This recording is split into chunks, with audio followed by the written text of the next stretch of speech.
Lord.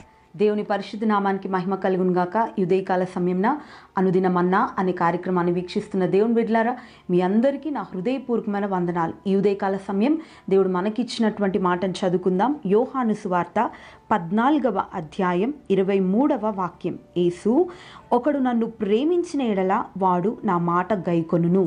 దేవుని బిడ్డలారా, ఈ ఉదయకాల సమయంన దేవుడు మనతో చెప్తున్న మాటలు ఏంటంటే, ఎవరైతే యేసుక్రీస్తు వారిని ప్రేమిస్తారో తప్పక యేసయ్య మాటలను వారు వింటారు, ఆ మాటలను గైకొంటారు, ఆ మాటల ప్రకారంగా జీవిస్తారు అని ఉదయకాల సమయంలో దేవుడు మనతో మాట్లాడుతున్నాడు. దేవుని బిడ్డలారా, మనము దేవుని మాటకు లోబడినట్లయితే మన జీవితంలో మనము గొప్ప కార్యాలను చూస్తాం. ఎందుకంటే దేవుని మాట జీవం కలిగిన మాట, అది ఎటువంటి కార్యాన్నైనా సాధకం చేయగలుగుతుంది అని ఎన్నో చోట్ల మనం బైబిల్ గ్రంథంలో చూస్తాం. దేవుని బిడ్డలారా, కొన్నిసార్లు మనుష్యుల మాటలు అవి నిరర్ధకమైపోతాయి. దేవుని బిడ్డలారా, కొన్నిసార్లు మనుష్యుల మాటలు మనల్కి ధైర్యాన్ని కలిగిస్తే, మరికొన్నిసార్లు అవే మాటలు మనల్ని కృంగదీస్తూ ఉంటాయి. దేవుని బిడ్డలారా, ఎందుకంటే మానవుడు మాట మీద నిలబడడు. మనం గమనించినట్లయితే మానవుని మాట అది చంచలత్వంగా అది మారిపోతూ ఉంటుంది. కానీ దేవుని మాట జీవం కలిగిన మాట, మార్పు లేని మాట. దేవుని బిడ్డలారా, ఈ ఉదయకాల సమయంన మరి దేవుడు మనతో మాట్లాడుతున్నాడని ఏమంటున్నాడంటే, నా మాట జీవం కలిగినది, ఎవరైతే నా మాట వింటారో నేను వారిని ప్రేమిస్తున్నాను, నేను వారి పట్ల గొప్ప కార్యాలు చేస్తాను, నా తండ్రి వారితో కూడా ఉంటాడు, నేను మాత్రమే కాదు నా తండ్రి కూడా వారిని ప్రేమిస్తాడు అని ఈ లేఖనం ద్వారా దేవుడు సెలవిస్తున్నాడు. దేవుని బిడ్డలారా, బైబిల్ గ్రంథంలో మనం గమనించినట్లయితే ఎంతోమంది భక్తులు దేవుని మాటకు లోబడి వారి జీవితంలో ఎన్నో కార్యాలు వారు పొందుకున్నారు. దేవుని బిడ్డలారా, ఈ ఉదయకాల సమయంన దేవుడు మనతో మాట్లాడుతున్నారు. ఇంతవరకు దేవుని మాట వింటున్నావు కానీ ఆ మాటకు విధేయత చూపించక, దేవుని మాట గైకొనక నీవు జీవిస్తున్నావేమో. ఈ కాల సమయంన దేవుడు మనతో మాట్లాడుతున్నాడు. ఏమంటున్నాడంటే, నా మాట నువ్వు గైకొన్నట్లయితే నీ జీవితంలో గొప్ప కార్యాలు చూస్తావని దేవుడు చెప్తున్నాడు. దేవుని బిడ్డలారా, మనం బైబిల్ గ్రంథంలో గమనించినట్లయితే ఒకానొక సమయంన యేసుక్రీస్తు ప్రభు వారు ఆ యొక్క సముద్ర తీరాన మరి రాత్రంతా కూడా శ్రమపడి వల వేసిన చేపలు పట్టక మరి అలసిపోయిన పరిస్థితుల్లో మరి సీమోన్ అనబడినటువంటి పేతురు మరి ఆ దోణి దగ్గర ఉండడం చూసి యేసుక్రీస్తు ప్రభు వారు పేతురు దగ్గరికి వెళ్ళి పేతురుతో అంటారు, నీ దోణిలో నాకు స్థలం ఇస్తావా అని. అప్పుడు పేతురు యేసుక్రీస్తు ప్రభువారంటే ఎవరో అతనికి తెలియదు, యేసుక్రీస్తు ప్రభువారు లోక రక్షకుడని, ఆయనను చేర్చుకుంటే ఆయన జీవితంలో గొప్ప మార్పులు జరుగుతాయని, ఇటువంటి విషయాలు ఏమీ ఆయనకు తెలియకపోయినా ప్రభు వారికి స్థానం ఇచ్చాడు. దోణిలో ఇచ్చినప్పుడు యేసుక్రీస్తు ప్రభువారు ఆ దోణి ఎక్కి మరి అనేకులకు ఆ దోణిలో కూర్చుని సువార్త ప్రకటించారు. ఆ తదుపరి యేసుక్రీస్తు ప్రభువారు దోణిలో కూర్చున్నంతసేపు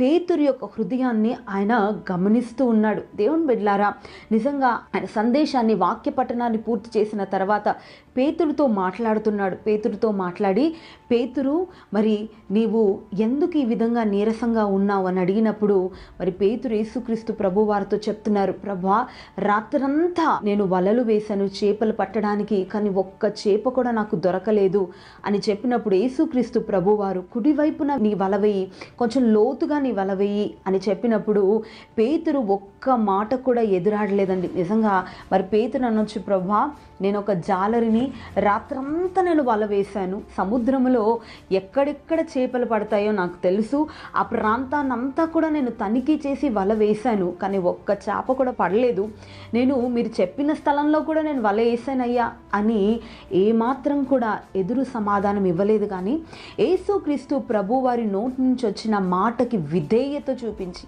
ఆ మాటకు లోబడి వెనువెంటనే కుడివైపున వల వేశాడు. కొంచెం లోతుగా వల వేయమనగానే వల వేశాడు. నిజంగా అద్భుతం ఏంటంటే, మరి రాత్రంతా ప్రయాసపడిన చేపలు పడలేదు, కానీ యేసుక్రీస్తు ప్రభు వారి మాట చొప్పున వల వేయగానే విస్తారమైన చేపలు ఆ వలలోనికి వచ్చాయి. నిజంగా వల లాగలేనంత, పిగిలిపోయినంతటువంటి విస్తారమైన చేపలు పడ్డాయి. దేవుని బిడ్డలారా, దీని యొక్క అర్థం ఏంటంటే, ఎప్పుడైతే యేసుక్రీస్తు ప్రభు వారి మాట పేతురు విన్నాడో, తన దోణి ఎవరిలో యేసుక్రీస్తు ప్రభు వారికి స్థలం ఇచ్చాడో నిజంగా తన జీవితమే మారిపోయింది. దేవుని బిడ్డలారా, ఈ ఉదయకాల సమయంన దేవుడు నీతో మాట్లాడుతున్నాడు. నిజంగా దేవుని మాటకు నీ హృదయంలో చోటుందా? యేసుక్రీస్తు ప్రభు వారికి నీ హృదయంలో చోటుందా? ఈ ఉదయకాల సమయంన ఆయన అడుగుతున్నాడు. ఏ విధంగా పేతురుని అడుగుతున్నాడో, పేతురు నీ దోణిలో నాకు స్థలం ఇస్తావా అని అడిగినట్లుగా ఈ ఉదయకాల సమయంన యేసుక్రీస్తు ప్రభు వారు నీతో మాట్లాడుతున్నాడు.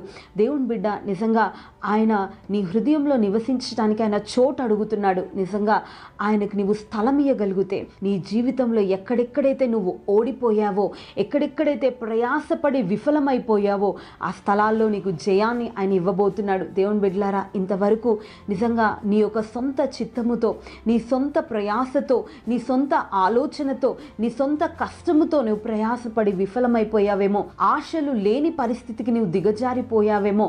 అది నీ వ్యాపారమైనా, నీ ఉద్యోగమైనా, నీ పిల్లల విషయంలో జరుగుతున్నటువంటి సమస్య అయినా, నీ కుటుంబ పరిస్థితుల్లో నువ్వు ఎదుర్కొంటున్నటువంటి మరి వైఫల్యమైన, అది ఎటువంటి పరిస్థితి అయినా దేవుని బిడ్డ, ఇంతవరకు నీ సొంత చిత్తంతో నువ్వు విఫలమైపోతా ఉన్నావేమో, ప్రయాసపడి అలసిపోయావేమో.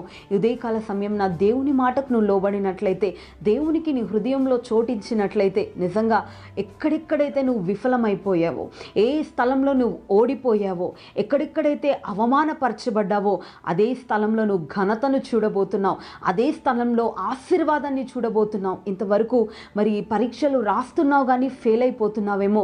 దేవుని బిడ్డ, అదే పరీక్షలో ఉన్నతమైన మార్కులతో పాస్ అయ్యేటట్లుగా నా దేవుడు చేయబోతున్నాడు. నిజంగా ఎప్పుడు ఈ కార్యం నువ్వు చూస్తావంటే, యేసుక్రీస్తు ప్రభు మాటకు నువ్వు లోబడినట్లయితే, ఆ మాట వింటున్నావు కానీ దాన్ని నువ్వు గైకొనట్లేదు. పేతురు విని వదిలిపెట్టలేదండి, ఆ మాట చొప్పున వల వేశాడు, ఆశీర్వాదాన్ని చూశాడు. నిజంగా ప్రకృతికి విభిన్నమైనటువంటి కార్యం అక్కడ జరిగింది. రాత్రంతా ప్రయాసపడిన చేపలు లేవు. యేసుక్రీస్తు మాటకు లోబడితే చేపలన్నీ అక్కడ సమకూర్చబడ్డాయి. దేవుని బిడ్డ, ఈరోజు దేవుని మాటకు నువ్వు లోబడితే ఆశీర్వాదం అంతా సమకూర్చబడి నీ వలలోనికి రాబోతుంది. ఈ విధంగా దేవుడు నీ జీవితంలో గొప్ప కార్యాన్ని చేయబోతున్నాడు. ఆయన మాటను నువ్వు గైకొను. దేవుడు నిన్ను ప్రేమిస్తున్నాడు. ఆయన మాటకు నువ్వు విధేయత చూపిస్తే ఆయన ప్రేమను నీకు చూపించబోతున్నాడు. దేవుని బిడ్డ, ఈ మాట ఈరోజు నీ జీవితంలో కార్యసాధకంగా పనిచేయాలని దేవుడు కోరుతున్నాడు. అందరం కూడా దేవుని మాటకు విధేయత చూపిద్దాం, ఆయన మాటకు లోబడదాం, ఆయన చెప్పినట్లుగా చేద్దాం. మన జీవితంలో గొప్ప ఆశీర్వాదాన్ని చూద్దాం. అందరం కూడా ప్రార్థనలో ఏకీభవిద్దామండి. ప్రార్థన. ప్రేమ కలిగిన దేవా, పరిశుద్ధుడా, మీకు స్తోత్రములు తండ్రి. ఇదిగో నాయన, ఉదయకాల సమయంన అయ్యా, ఎవరైతే మీ మాట గైకొంటారో అయ్యా, వారి పట్ల మీరు గొప్ప కార్యాలు చేస్తారని, వారిని మీరు ప్రేమిస్తారని మీరు మాట్లాడారు నాయన. ఇదిగో నాయన, మీరు ప్రేమిస్తే అయ్యా, మా జీవితంలో ఎక్కడెక్కడైతే మేము వైఫల్యాన్ని చూసామో, ఎక్కడెక్కడైతే నిరాశకు అయ్యా ప్రభ లోనయ్యామో, ఆ స్థలాలన్నింటిలో కూడా మీరు మరలా మాకు అభివృద్ధిని, జయాన్ని అయ్యా ప్రభ మీరు అనుగ్రహిస్తానని మాట్లాడారు. ఈ ఉదయకాల సమయంలో ఎంతమంది అయితే ఈ మాట వింటున్నారు, వారి జీవితంలో మీరు గొప్ప కార్యాలు చేసి ఇదిగో నాయనా మరలా ఉన్నతంగా వారిని ఆశీర్వదించమని కోరుతూ నజరేయుడైన యేసు నామమున ప్రార్థించి అడిగి వేడుకుంటున్నాను తండ్రి.